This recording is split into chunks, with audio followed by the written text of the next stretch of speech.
18h12 et comme tous les soirs, justement sur France Bleu Pays d'Auvergne, on retrouve Autrement. Autrement, ce sont des idées, des initiatives pour essayer de vivre autrement.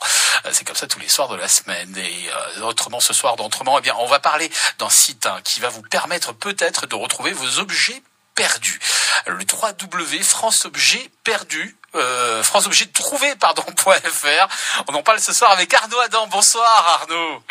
Oui, bonsoir. Alors bonsoir, on va vous présenter. Vous êtes le créateur de cette plateforme www.franceobjetrouvé.fr. C'est la toute première plateforme collaborative d'objets trouvés. Alors, avant de parler un petit peu de cette plateforme, on va faire un petit constat. On va dresser un constat. Pour commencer, aujourd'hui, 12 millions, c'est énorme, 12 millions d'objets sont perdus chaque année en France. Et là-dessus, il y a 96% des objets qui sont trouvés et qui sont jamais restitués à leurs propriétaires, faute de réflexes ou de solutions intermédiaires pratiques. Vous expliquez ça comment, Arnaud ? Tout simplement parce que les gens savent pas où chercher et quand ils imaginent qu'ils peuvent aller dans un service des objets trouvés, ils disent que personne n'aura jamais ramené leur téléphone. Ouais. Et c'est une erreur parce que des téléphones dans les services des objets trouvés, il y en a. Visiblement, oui, il y en a pas mal. Alors le www.franceobjetrouvé.fr, Arnaud, expliquez-moi un petit peu, c'est quoi l'idée ? Comment est-ce que ça marche en fait ? L'idée, c'est qu'on a d'un côté les gens qui perdent, donc c'est vous et moi qui perdons notre écharpe ou notre téléphone, ouais. Et puis de l'autre côté, des gens qui trouvent. Et les gens qui trouvent, ça peut être des particuliers comme vous et moi, ou des collectivités du type mairie, ou des réseaux de transport, des aéroports, des gares, etc., etc. Et la mission de franceobjetrouvé.fr, c'est de faire se rencontrer ceux qui perdent et ceux qui trouvent. Ceux qui perdent et ceux qui trouvent.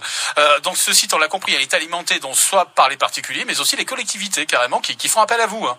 Exactement. En fait, on met à leur disposition un logiciel gratuit par lequel ils viennent enregistrer leurs objets trouvés. Donc eux, ça leur permet de les gérer intelligemment.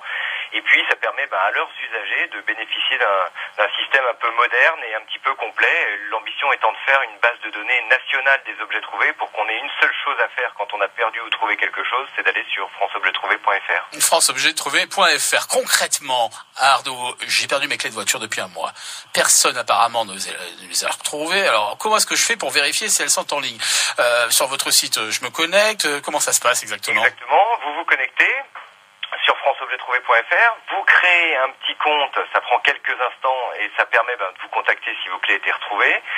Là, vous allez cliquer sur « J'ai perdu un objet », vous allez rentrer la description de vos clés qui est assez normée, donc on va vous demander à peu près combien de clés, est-ce que ce sont des clés de voiture, des clés d'immeuble, quelle est la tête du porte-clés, quel est le dernier moment où vous les avez vus, à quel endroit est-ce que vous les avez vus pour la dernière fois. D'accord. Et puis on a un algorithme de concordance qui va en fait faire correspondre votre annonce avec peut-être d'autres annonces, mais elles d'objets trouvés dans la base. Et la valeur ajoutée de la plateforme, c'est de dire oui, les deux annonces pourraient correspondre et éventuellement de vous mettre en relation avec la personne ou l'entité qui a retrouvé votre paire de clés. Alors je retrouve justement ces fameuses clés de voiture, j'arrive à les identifier, elles sont en ligne sur votre site. Comment ça se passe ensuite ? Alors, de deux choses l'une, soit votre objet est stocké par une collectivité ou un réseau de transport, auquel cas on va vous mettre en relation avec leur service des objets trouvés, donc vous allez leur téléphoner ou passer les voir directement. Ouais.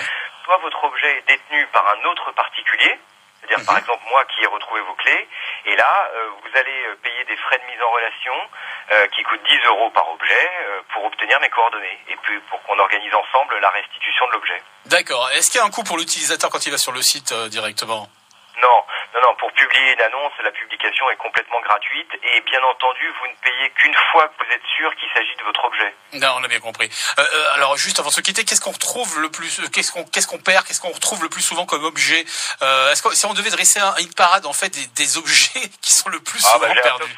J'ai un top 5. Ouais. Dans le désordre, les portefeuilles bien entendu, les clés, c'est le pire cauchemar.